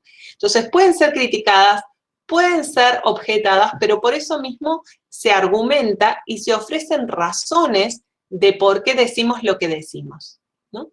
Hace un rato creo que era Juana que me decía, bueno, profe, pero al final Habermas, la teoría crítica sí es mecanicista por esto y por esto, ¿no? Ofreció razones, argumentó. Y yo le dije, bueno, sí en determinado sentido, pero en este otro sentido no. ¿Por qué tal cosa y tal cosa, no? Ofrecí argumentos, contraargumenté para ponernos de acuerdo en aquello de lo que estamos hablando, ¿sí? Entonces, lo que, digo, esto, lo que están viendo en este cuadrito que dice sobre digamos, como general, sobre las funciones del acto comunicativo que plantea Habermas, y esas funciones tienen que ver, y lo marqué con determinados subsistemas, que si miran bien son los mismos subsistemas de los que habla Parsons. Acá vemos otra relación con los contemporáneos y con teóricos de Estados Unidos, de Habermas. Lo puse especialmente para que pudieran vincularlo también con un autor que ustedes vieron mucho en Teorías 2. Y entonces Habermas dice que el acto comunicativo tiene varias funciones. Una función al nivel de la personalidad, y es que permite la socialización de los actores individuales, ¿no? Erige controles internos de los comportamientos, forma estructuras de personalidad. También a nivel de la sociedad, porque contribuye, la acción comunicativa contribuye a coordinar la acción social, conduce al cumplimiento de normas, a la integración social. Pero lo que más le interesa a Habermas, y en eso es donde pone el énfasis, para él esa es la definición fundamental de acto comunicativo, es que se trata de un acto, de una acción que conduce al entendimiento, que busca el entendimiento, que busca el consenso, que busca el consentimiento a nivel social. Y esto opera a nivel del subsistema de la cultura, ¿no? Porque se suministra saber culturalmente acumulado.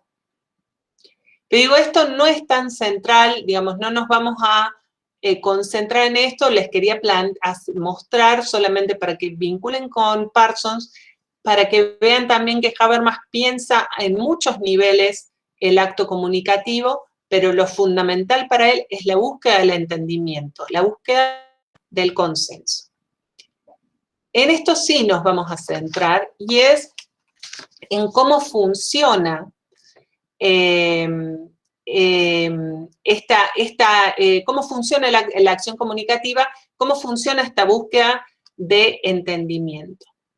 Y dice Habermas, cuando uno habla, entabla una relación con el mundo y una relación con el oyente, con quien lo escucha, o con los oyentes, les oyentes, a quien le habla, ¿no? Hablar siempre es entrar en relación con otro, por eso hablar siempre es social, por eso la acción comunicativa es siempre una acción social, siempre es una acción intersubjetiva, ¿no? Piensen que con Elster estábamos en el nivel de análisis de la acción humana individual. Con Habermas pasamos al nivel de la acción intersubjetiva, la acción entre sujetos, la acción social que se construye con otro. Se habla pensando en otro, buscando el entendimiento con otro. Bien, ese mundo con el que nos relacionamos cuando hablamos es un mundo que tiene 3 componentes, o 3 tipos, o 3 dimensiones. Hay un mundo objetivo, que es el mundo de los hechos, de lo que es externo a nosotros, ¿no? Acá hay influencias de Durkheim, ¿no? De lo que es externo a los sujetos. Hay un mundo social, un mundo intersubjetivo, que está sobre todo regulado por normas. Y hay una tercera dimensión que es el mundo subjetivo, el mundo de las vivencias, de las experiencias subjetivas, personales. ¿Sí? Entonces, al hablar entro en relación con ese mundo sobre el que hablamos es un mundo objetivo, un mundo social o un mundo subjetivo, y sobre cada uno de esos mundos se van a proferir distintos tipos de enunciados. Enunciados que van a construir mi relación con esos mundos, ¿no? Entonces, sobre el mundo objetivo, sobre los hechos, voy a proferir enunciados que son constataciones, afirmaciones, descripciones, análisis. Son los tipos de enunciados sobre el mundo objetivo, sobre el mundo de los hechos. Si hablo del mundo social, de las normas, los enunciados que voy a proferir tienen que ver con obligaciones, promesas, mandatos, órdenes, ¿sí? O promesas, juramentos. O sea, ya sea que las normas digo que las voy a cumplir yo o pretendo que las cumplan otros. Y sobre el mundo subjetivo, el tipo de enunciados que pronuncio sobre el mundo subjetivo tienen que ver con expresiones, confesiones, entonces del estilo poemas, canciones, o del estilo, no sé, diarios íntimos, confesiones religiosas, confesiones públicas, asunción de responsabilidades, ¿sí? Entonces, hablar es entrar en relación con un otro a quien le hablo y con el mundo. Ese mundo sobre el cual hablo tiene 3 dimensiones, objetivo, social, subjetivo. Sobre cada una de estas dimensiones del mundo profiero distintos tipos de enunciados. Esos enunciados cumplen distintas funciones, ¿no? Constatar hechos, regular el comportamiento social con las normas o expresar la propia subjetividad.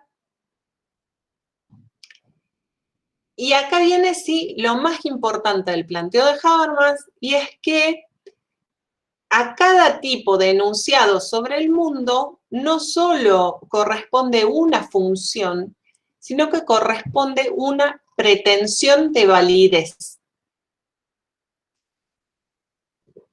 Por ejemplo, los enunciados que pronuncio sobre el mundo objetivo, sobre los hechos, yo pretendo al enunciarlos que sean tomados como válidos.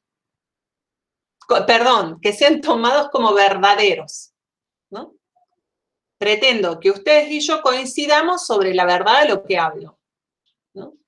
si yo doy ejemplos sobre Auschwitz, como el ejemplo que di, o si doy ejemplos sobre el teatro del absurdo o de Picasso, los ejemplos que usé, yo pretendo que ustedes asuman, que coincidamos, que estemos de acuerdo en que esos ejemplos existieron en la historia, que son verdaderos. Si ustedes fueran parte de los grupos que además existen entre los seres humanos que niegan la existencia del genocidio nazi, ustedes y yo tendríamos un conflicto, porque no estaríamos de acuerdo en la pretensión de validez sobre mi enunciado sobre los hechos, ¿verdad? O sea, considerarían que es falso un enunciado que yo doy por verdadero. Y ahí sí tenemos un problema grave en términos de Habermas. Lo que estamos buscando es un acuerdo en que lo que yo enuncio sobre los hechos, ustedes coinciden conmigo en darlo por verdadero. Profe, ahí no podría haber consenso, entonces. En el caso en que no coincidamos. Claro, ahí se niega el consenso porque no habría forma de producirlo. Claro, porque no estamos de acuerdo en la pretensión de validez. Porque podemos discutir muchas otras cosas sobre, por ejemplo, sobre las razones del ascenso del nazismo en Alemania. Pero para discutir las razones del ascenso del nazismo en Alemania y probablemente no estar de acuerdo sobre cuáles fueron las razones, tenemos que estar de acuerdo en algo básico, que es la existencia misma del nazismo en Alemania. ¿Sí? Ese es el punto. O sea, Habermas dice, incluso cuando estemos discutiendo, hay puntos nodales en los que tenemos que estar de acuerdo y que tenemos que estar de acuerdo en la validez de los enunciados que pronunciamos. Porque si no es un diálogo de sordos. Si procuramos discutir las razones del ascenso del nazismo en Alemania, pero no acordamos en la existencia misma del nazismo en Alemania, hay una premisa de base que convierte eso en un diálogo de sordos, ¿no? Que convierte eso, por ejemplo, en los diálogos del teatro del absurdo. ¿Sí? Bien, entonces, por ejemplo esto, ¿no? Con los enunciados sobre los hechos se pretende que sean tomados por válidos. Cuando los enunciados son sobre lo social, sobre las normas, sobre promesas, órdenes, etcétera, se pretende, o la pretensión de validez, es la rectitud, la justicia. No lo puse ahí, pero es muy importante, digo, como otro sinónimo, ¿no? La pretensión de validez es que acordemos en que esa norma es justa, ¿no? Cuando yo planteaba al inicio de la clase la readecuación del régimen de enseñanza, la readecuación de la propuesta de evaluación de esta materia en función del régimen de enseñanza, cuando yo les preguntaba, ¿les parece bien? ¿Estamos de acuerdo? Lo que estoy tratando de chequear es que ustedes y yo, y la profe Natalia, compartimos la pretensión de validez de que esa propuesta de evaluación es recta, es justa, para ustedes y para nosotras. O sea, lo que estaba buscando es chequear que estamos de acuerdo en la pretensión de validez del enunciado que yo había proferido sobre una norma, sobre un mandato. ¿Sí? Y lo mismo con el enunciado o los enunciados expresivos, ¿no? Más subjetivos, sobre mis deseos, sobre mis creencias, sobre mis vivencias, sobre mis emociones. Si yo profiero un enunciado más subjetivo, en ese sentido, o mis confesiones, la pretensión de validez que está en la base de esos enunciados es la búsqueda de que quien me escucha tome eso por veraz, por sincero, por auténtico. ¿Sí? Si dudan de la autenticidad de mis expresiones, digo, hay un punto nuevamente en que el diálogo se estanca, ¿no? Que no hay posibilidad de avanzar hacia un consenso, hacia un entendimiento. ¿Sí? Profe, yo Diga. tengo una duda. Sí. ¿Qué pasa cuando los diálogos pretenden ser deliberativos? pretenden resolver, digamos. No sé si se entiende la pregunta. No, no entiendo. Por ejemplo, ¿Cómo en una sería? asamblea, digamos, más allá del diálogo por el diálogo mismo, por el intercambio mismo del habla, ¿qué sucede cuando Sí. ese diálogo pretende, o en el Congreso, por ejemplo, pretende deliberar algo concreto? Bien, ahí sí te entendí. Es lo que les decía hace un rato. Se puede estar discutiendo. O sea, podemos no estar de acuerdo, podemos estar discutiendo. Pasa que deliberar me perdí, porque deliberar es un concepto teórico en Habermas, es un significado muy específico. O sea, su propuesta es democracia deliberativa por eso. Entonces, digo, bueno, pero entiendo que lo que vos me planteas es qué pasa cuando estamos discutiendo algo, por ejemplo, en el Congreso, ¿no? O en una asamblea, o en lo que fuera, o en una discusión cotidiana. Eso es lo que dice Habermas. Podemos no estar de acuerdo en el contenido de lo que decimos, pero hay ciertas pretensiones de validez básicas. O sea, yo tengo, si ustedes y yo no estamos de acuerdo en algo, una pretensión básica es que yo tengo, digamos, ustedes tienen que confiar en que lo que yo digo es verdadero, que lo hago desde una posición de rectitud, aunque no estamos de acuerdo, y aunque incluso el objeto de lo que discutimos es sobre normas, digamos, si estamos de acuerdo o no con determinadas normas. Podemos estar ideológicamente en lugares distintos, pero tenemos que poder aceptar que el otro está en un lugar que considera recto. Digamos, que el otro no es. A ver, ¿qué es lo opuesto a lo que dijimos? Que el otro no es falso, que el otro no es mentiroso o mentirosa, y que el otro realmente cree en las normas que está impulsando, digamos. ¿Se entiende? Esos son los acuerdos de base. Esa es como la base para poder discutir, según Habermas. O sea, no es el contenido de lo que discutimos, o sea, podemos no estar de acuerdo en lo que estamos hablando, pero para poder encontrar un acuerdo, para poder llegar a algún punto de acuerdo, tenemos que partir de esas bases. Fíjense cómo se rompen las asambleas, cómo se rompen los debates parlamentarios y demás, cuando alguien acusa a otro o a otra de mentiroso, de falso, de que lo que dice no es verdad, que lo que dice no es sincero. Se rompe. O sea, ahí no hay diálogo posible, no hay acuerdo posible. ¿Sí?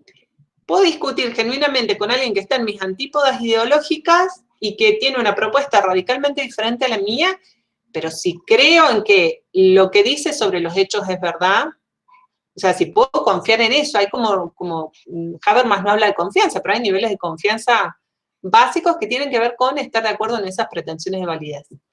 ¿Se entiende? ¿Eso era tu pregunta, Juana? Bien. Esa es la idea, digamos, esa es como la idea fuerte en Habermas. Y él dice, por eso, y que incluso esas pretensiones de validez pueden ser siempre contestadas, ¿no? Entonces, me pueden decir, no sé, por ejemplo, cuando hay discusiones sobre la estrategia sanitaria, un punto de no diálogo es decir, la pandemia no existe, ¿no? Que uno diga que existe, los otros dicen que no existe, ya no hay diálogo, o sea, no hay posibilidad de discusión, de acordar nada. Ahora bien, si acordamos en que existe, digamos, hay una pretensión de validez sobre los hechos básicos, ¿no? La pandemia es verdadera, ¿no? Entonces podemos discutir el nivel de normas, podemos decir, bueno, creo que la prioridad debe ser la salud de las personas. No, yo creo que la prioridad debe ser el desarrollo económico de las sociedades porque la economía se va al tacho y, bueno, ahí estamos discutiendo a nivel de normas, pero con algunos acuerdos sobre los hechos. ¿Sí? O como cuando alguien confiesa su enamoramiento. ¿sí? No creemos que es sincera su expresión, nos vamos a reír, nos vamos a burlar, vamos a pasar a hablar otro tema. Ahora bien, si creemos que es sincero, lo tomamos de otra manera, ¿sí? Entonces, todos los enunciados tienen una pretensión de validez común. Lo tomamos de otra manera y podemos decir, sí, yo también, o yo no. O sea, podemos no estar de acuerdo, pero hay que estar de acuerdo en algo muy básico, y es la veracidad de lo que se dice a nivel subjetivo, la rectitud de lo que se dice a nivel normativo y la verdad de lo que se dice a nivel objetivo. ¿Sí? Entonces, como las pretensiones de validez pueden ser contestadas, criticadas, cuestionadas, objetadas, siempre se argumentan, siempre se dan razones de lo que uno dice. Desde la vida cotidiana hasta la vida pública, digo, de lo más chiquito que ustedes imaginen hasta lo más amplio. Y por eso, eso también es lo que permite llegar a acuerdos, llegar a entendimientos, ¿no? Porque al argumentar además se redefine, esa es la importancia del diálogo también. Puedo redefinir lo que voy diciendo. Entonces, fíjense que la razón comunicativa o la acción comunicativa es también una acción teleológica, es decir, está orientada a un fin. Solo que el fin es la búsqueda del entendimiento. En cambio, en la acción racional de la racionalidad instrumental es teleológica, pero está orientada al éxito, ¿no? A buscar cumplir ese deseo, preferencia, objetivo que tenemos, ¿cierto? Entonces, por oposición a la racionalidad instrumental del capitalismo, Habermas propone la razón comunicativa, ¿no? Las razones en términos normativos que puedo dar de lo que pienso, creo, deseo, etc. Es una racionalidad fundada en estructuras del lenguaje, independientemente de los idiomas, y en la potencialidad que esas estructuras del lenguaje tienen para encontrar y fundar acuerdos, fundar entendimientos, consensos. Por ende, las razones que doy son las que avalan los fines. Entonces, como decíamos al principio de la clase, ¿se acuerdan? No es que no importan los fines, sino el medio para alcanzar el fin, sino que debo dar razones de los fines.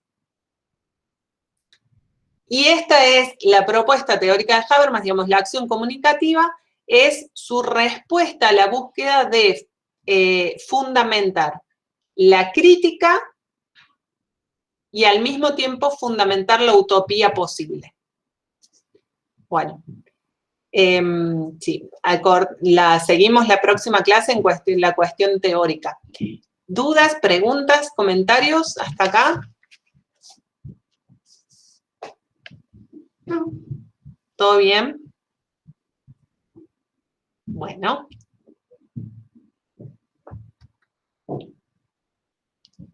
Perfecto. Profe, Sí.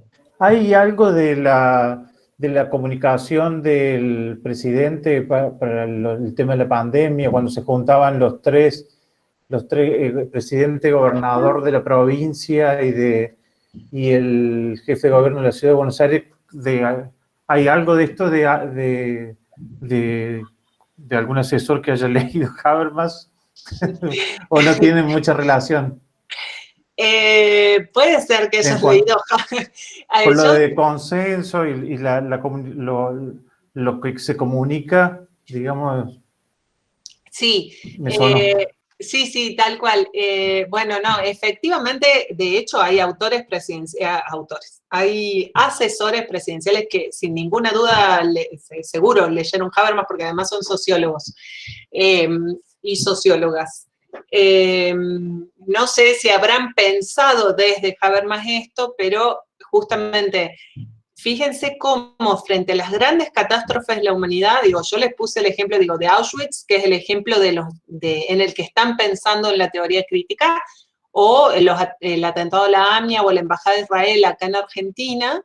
Digo, puse esos ejemplos pero la pandemia también es una catástrofe, y fíjense cómo frente a las grandes catástrofes, siempre las salidas intentan ser salidas por el lado, no siempre, pero bueno, en muchos casos las salidas son por el lado de la búsqueda de los diálogos más allá de las diferencias. Entonces, ¿qué hay en ese simbolismo fuerte de esta mesa tripartita entre el gobierno de la provincia de Buenos Aires, que es del mismo grupo político que el gobierno nacional, pero que sabemos que es como de otra rama dentro del Frente de Todos, ¿no? Entonces, y el jefe de gobierno, que es como el más importante de los funcionarios de oposición en este momento, pero que también funcionó con las primeras conferencias de prensa, ¿se acuerdan cuando tenía gobernadores? O sea, cuando el presidente hablaba con algunos gobernadores, entonces estaban Gerardo Morales, estaba el santafesino, que es de otra corriente del peronismo,